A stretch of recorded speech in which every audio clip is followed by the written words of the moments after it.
So we came up with this vampire film sort of from scratch, and it was a good experiment for me as a writer and a filmmaker, because rather than trying to really contain this thing and guide it and make it be something, I kind of let it be what it was going to be. I really didn't know what the film was going to be until I finished writing it, and there were things about shooting it that I didn't, and that's risky, because I had everything planned out, but I was letting things kind of develop as they went, and that can sometimes lead you into really cool stuff, or it can lead you into bad stuff. Luckily, I think it worked out fairly well. What was fantastic about that whole project, though, was shooting it here in St. Louis.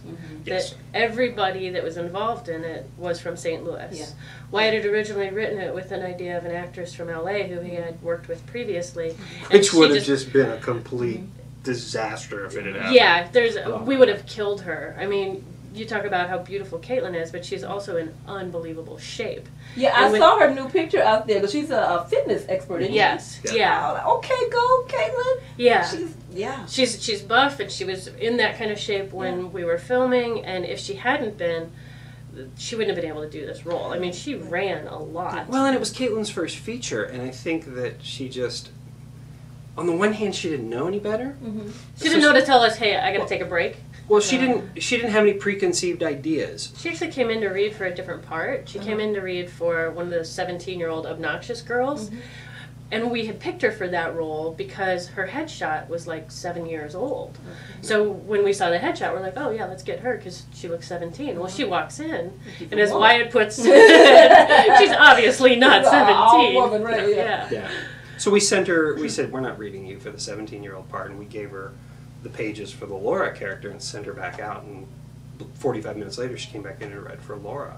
But she'd been doing, Miss Teen USA, Miss Missouri, Miss Teen Missouri, Miss what, a whole bunch of different pageants. And since when she was I like said, 14.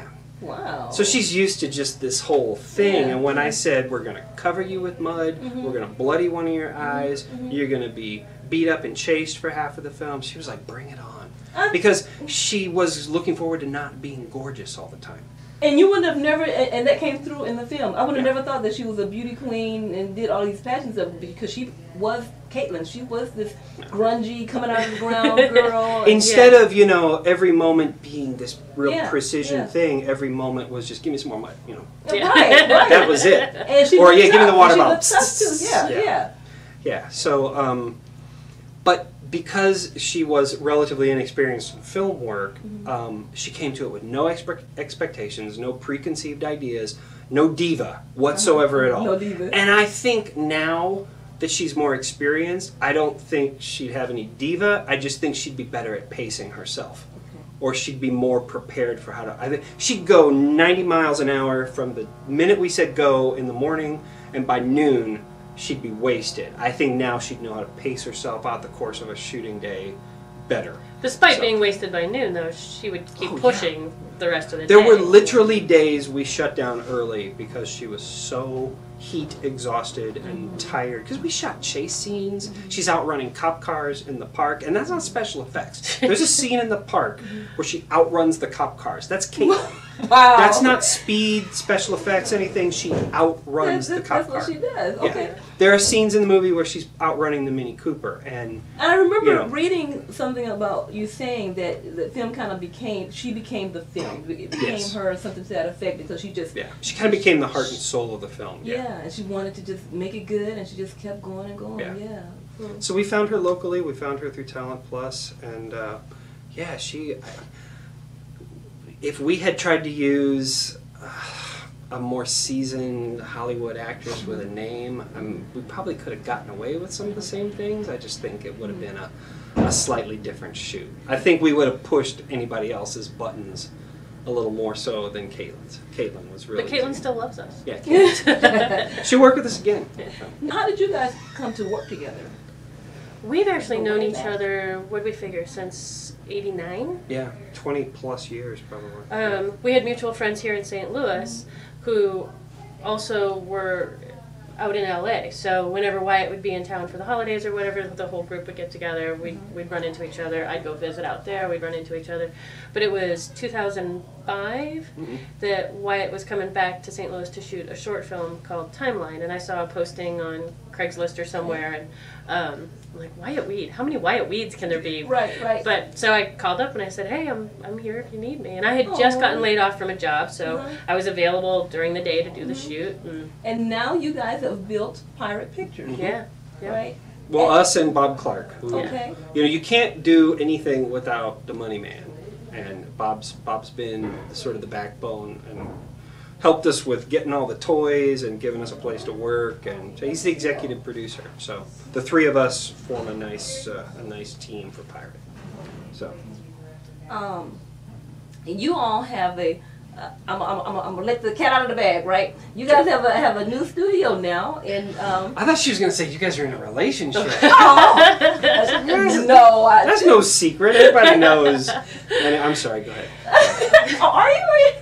Yeah. You knew that. You knew that, didn't you? No, I don't. That's weird. We did the whole of Shadowland. We shot the whole movie, and nobody figured out we were in a relationship. Really? It was funny because I told my assistant then at the end of the shoot that we were, and she's like, well, that happens. You know, you're working so close together on set. People hook up. And I'm like, yeah, we've been together. Nice. Well, and I said, no, we've been together 1.5 years before we started shooting. And she's like, really? Oh. Yeah, no, I wouldn't have put it. So the fact that we can do shoots together and not kill each other. Yeah, you guys look great together. I was wondering in my mind, I was like, oh, that would make a cute couple. But I'm all about film, personal life. That's what you make it. So you just outed us. Yeah. We're millions of World, viewers. they're a couple, so now you know it. Right here on the Benita Show.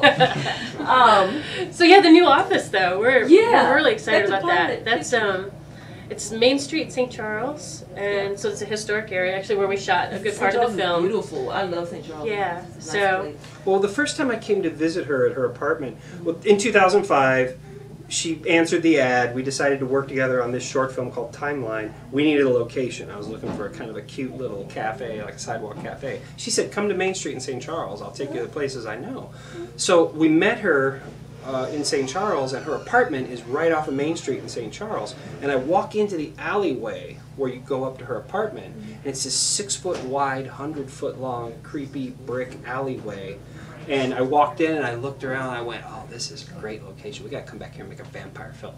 And so we 2 did. years later, we're making a vampire did. film. We shot some of the scenes in that alleyway. So literally in the film, in the dark alley where the young punk kid gets killed by the vampire, that's where our office is. Okay, cool. So here's our office, and here is where people Here's get the killed. creepy So alleyway. now, when am I going to get the? I need the Oprah exclusives. I need to take my camera in and tour your office and show it to the world. You can do that. We're still working on getting all the equipment moved over there. April, and May. Yeah. Yeah. With Shadowland then. Okay. We finished it. It's been all through the festivals. It's been around That's the right. world. You guys have won a lot of awards. We have. Yeah, we've won. We've been in about 20 festivals. We're starting to fight over the awards. It's like Bob will take an award and put it up in his office. I'll be like, I want that award. Here, you take this award. I want that one. That one's shaped like a gravestone. You take this clear glass one. You take that. Okay, all right. Right. You know, I mean, so- because I see it. I read your updates all the time. So you guys have been all over in Europe, right? Yeah, it played over in Europe. It's played in South Africa. It's played in Greece, South America. Yeah, Greece. All over the United States. And we've gotten to go so many places with the film that we never even... That wasn't even part of the plan when we started making the movie, but... The last thing we wanted to be was distributors. We finished making the film and we were done. We'd made the film, we were tired, time to move on, let's get somebody to distribute this. Well, we've made one other feature film. We made a film back 2003, 2004 called Guardian of the Realm. Right. It's written and directed by myself, but directed by another guy named Ted Smith. So he and I wrote it together and then Ted Smith directed it. We had a bad distribution experience with Guardian of the Realm, so we didn't want to go through that again. We call that tuition. Yeah. What ultimately then ended up happening was because of what happened on Guardian and because of what we learned, we decided, after poking around and trying to get some distribution on Shadowland and not liking the offers, we finally decided, okay, let's form our own distribution company, and we did. And it's a big chunk, and we learned an awful lot more, but ultimately we got to control all the elements of the film getting released. And make sure that all the things that happened the first time didn't happen the second time. What's been fantastic too is the way the puzzle pieces fell into place for us. That friend of a friend said, hey, talk to this person, and that person ended up being an amazing sales person for us, and he had a team of people, and these guys all worked in the industry for 20 years for Warner Brothers doing DVD sales, so now we've got their expertise behind us. The marketing team came together, and they're the ones that helped us to come up with new cover art that really helps to sell the DVD. And so, yeah, we've really learned a lot. And what we're excited about now, too, is that we can share that with other filmmakers. And that's what I'm thinking. I'm like, you have so much information, so much knowledge to share. There's a lot of good local, low-budget features that haven't seen the light of day, and we want to help. We basically now, unfortunately, we're becoming the enemy. We want to be the distributor now who's helping these other filmmakers get their films out there. And we'll have to talk more about it later. You have to ask me about filmmakers being their own worst enemies, because we've encountered that. Because already, it's not, even just in our infancy of being a distributor, we've already... It's hard. Sometimes filmmakers come to the table with a preconceived notion, or they want things to be a certain way, and some of it makes sense and some of it doesn't. And I bet you there are some brilliant films out there that have never seen the light of day because the filmmaker was being really rock-headed or really controlling or just didn't have a proper sense of how the industry worked. And there's things about the industry that I hate and I don't agree with and I'm out to change. And there are things about the industry that absolutely make sense and you need to learn about business because that's the way stuff works.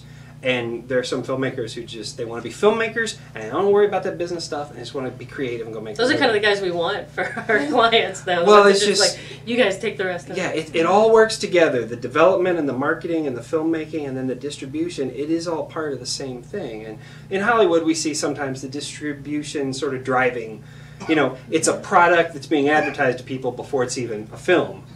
But there's a reason why that stuff all works and works together, and there's a reason why you need it all. And as boring as it is, filmmakers need to learn it. You can't just know how to work a camera and know how to edit. You need to understand what the whole process is. Because it's safer for you, it's better for you if you know how it all works. Yeah, that's true. So. We got a lot to cover in your panel, so that's some good stuff. And I love Shadowland and what you guys bring to our area. As far as, there's a lot of filmmakers in our area who look up to you all and what you're doing. And we're going to talk about, remind me to talk about when we do our panel budget. Because a lot of people out there don't understand what's low budget and what's a high budget film. So we'll talk about that. Well, we're hoping to move into more feature film development later this year. Okay. So. Okay, shameless self-promotion. Okay, Shadowlandthemovie.com. That's right. And you guys are on Facebook. You have a fan page on Facebook yes, as well. and that one's also Shadowland the Movie. And Pirate Pictures. So that people know, to be clear, Shadowland is currently out on DVD. Exactly. Best Buy. Yeah, it's out there in a variety of places, and we're working on the television and the internationals, the cable and the international stuff now. So it's an ongoing process. You don't just distribute the film once, like push a button. The distribution process is ongoing and will take probably 18 months. Easily. This is good stuff. This is good stuff. And so Shadowland is out there in the stores. One of our few filmmakers here in the area who have their films out there on the market. So we're proud of you guys. Thank you so much for coming on the show. And we will see you guys when we do the panel. Yes. Excellent. All right. Tell the world bye. Okay. Bye-bye.